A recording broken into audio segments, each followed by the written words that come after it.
Welcome back to the garage. It's Sunday, July 19th right now. Sorry, Saturday, July 19th right now. Tomorrow, Sunday, July 20th, and there's another no prep I won't be making. So, whatever. At this point, we'll get there when we get there. I've been taking care of a few little things on the truck. Gave it some backup lights, which hasn't had since 2000 when I still had the 289 in the Ranger, and I put a T5 in it. So I gave it some backup lights, but I'll show you that in a second. Look at that. Got a bunch of dirt under my nose. On another note, also been taking care of a couple other little things. I put a trailer hitch in it last year, and today I put trailer lights on it. So found a plug-and-play harness by Kurt. I'll find you the number here in a second.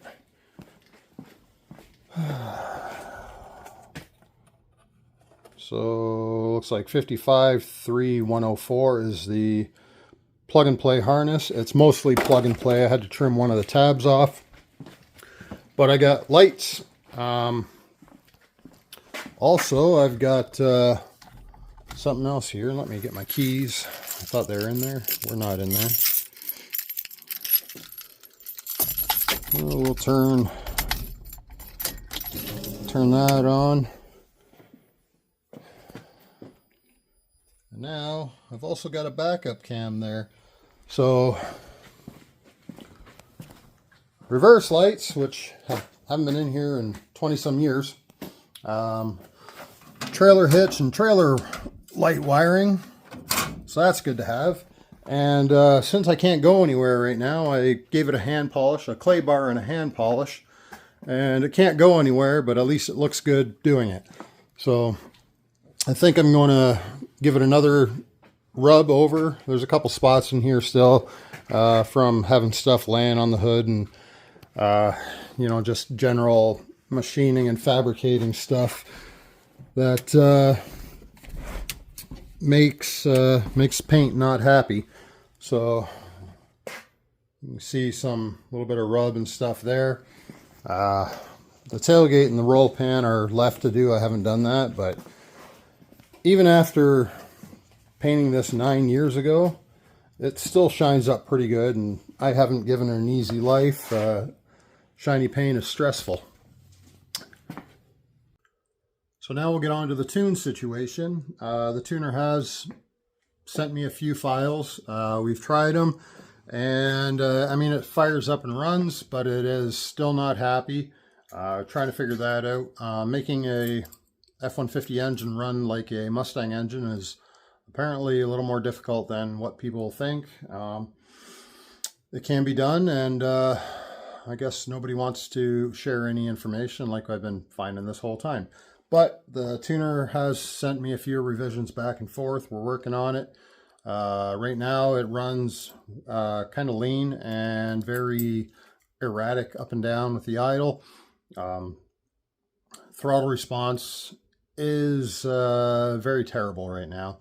So I'm able to move it in and out of the garage still with the 1050cc injectors, but that's about it. And that's basically only at idle and releasing the clutch off gently. I think I need a new clutch slave cylinder, clutch master cylinder, because I think it's leaking by the O-ring in the on the piston on the main cylinder, on the master cylinder. So I'll figure that out as well. We're getting some progress, and I'm looking forward to driving this. Here's a quick video of my engine bay. Twin turbos. Okay, we got our fuel system. I'm still running stock fuel rails. I have feed line coming in. This is my return line. That one goes back to my regulator over here. My feed line is also split. There's a Y fitting underneath the truck. So I've got one line coming up to the driver's side, another line coming up to the passenger side. This side also feeds the high pressure pump. My thoughts are also to put a return line off of this into here as well, into the regulator.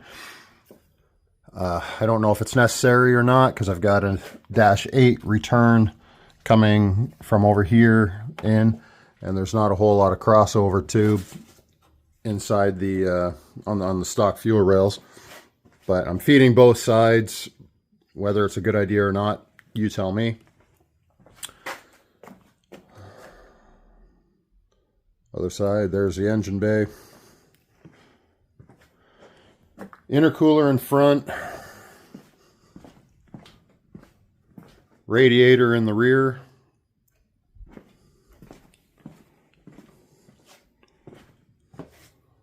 I will send a couple of pictures too. Well, here we go, putting the latest tune revision in. This is number 6. The first 5 were really not awesome. Number 5 started showing some promise. And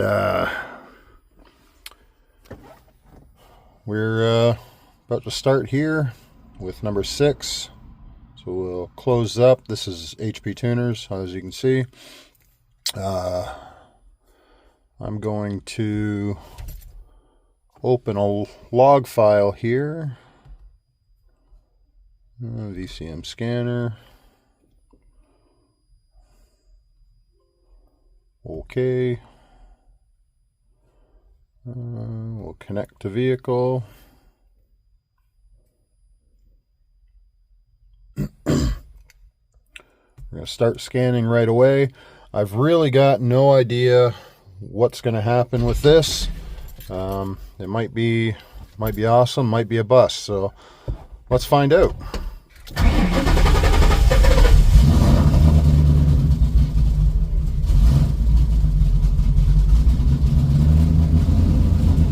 That sounds kind of promising.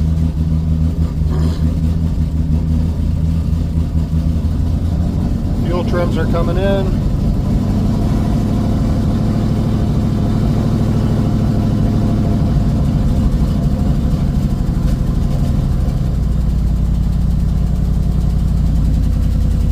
This is weird.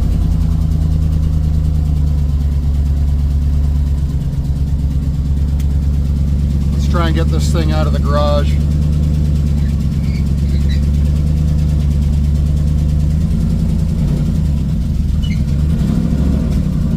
Let's take the park brake off.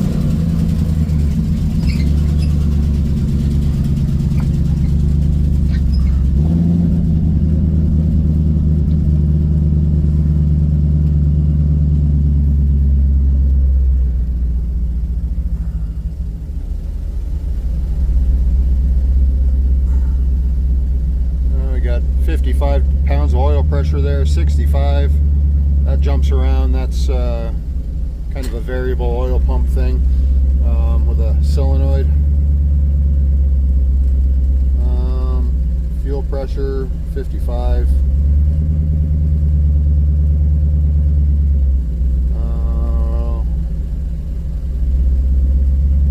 Looking for my wideband.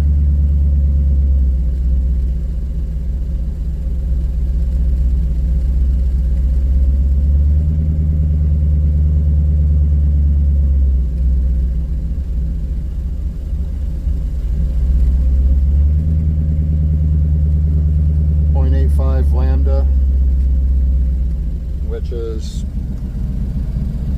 on this thing around 11 and 12. Right over here, let's see if we can focus. There we go.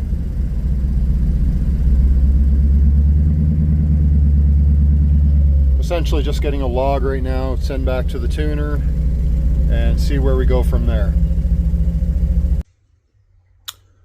Well, I'm sunburnt as shit from spending all Sunday at John Forbes Pro Street 519. No prep, great event. So there's the explanation on the sunburn. Took the old Ranger for a drive around the block today, which was uneventful, but gave me a little bit of data. Wasn't a rip, it was just a little test drive. Let's go back around here. Got the turbo blankets on now. Got some more work to do, but at least I could take it for a drive. As I suspected, my rad cap is not sealing on the underside, so we're not making any pressure, and I'm overflowing out my overflow tank. So I've got a new rad cap bung and rad cap on the way, exactly the same as this one here under the hood on that overflow tank there. Actually, just a header tank. So we've got that to deal with, and now my brand new throwout bearing is leaking. Throwout bearing is squeaking underneath the truck. So I'm hoping the transmission doesn't have to come out again. But if the throwout bearing is shot, I mean, I put it in April, maybe April or May when I had when I put the transmission in.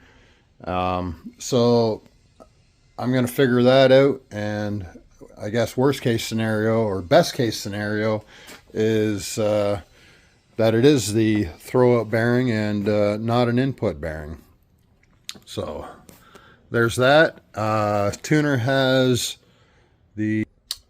Tuner's got the log file back for my test drive, and we'll wait for revision number 7 to come along.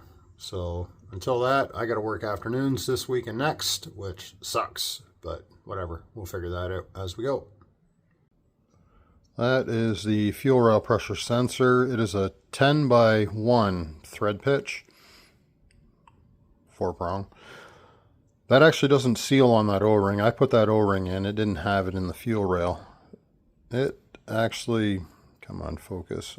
It actually seats on that taper there at the bottom. Well, here we are back again. I've been troubleshooting some things. Got some Holley fuel rails on there now, and it was already kind of in the plans, but didn't want to spend the money on it at the moment. But here we are, new Holley fuel rails, new aeromotive regulator. Just trying to troubleshoot and eliminate any problematic pieces on my end. I've also swapped the wire harness for the O2 sensors back and forth, left to right. Excuse me. I was seeing some weird things in the long-term or short-term fuel trims with one of the banks going really high and the other one compensating really low. So switch them back and forth, and even though they're wired driver and passenger side, right now I have them passenger side on driver side on passenger side, and it seems to make that better. So right now I'm waiting for another tune revision. I've sent a couple data logs off. I've driven the truck and it drives okay. I say drives as in like everything but this thing working good. Shift's good. Yeah, this thing is just not right yet, and waiting on the tuner to figure that out.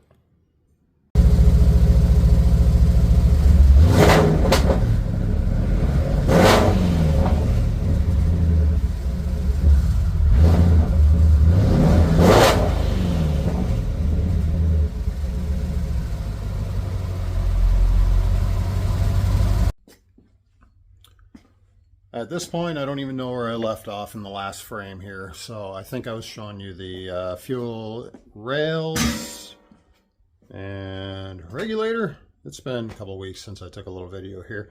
But let me flip this around and I'll show you what's going on.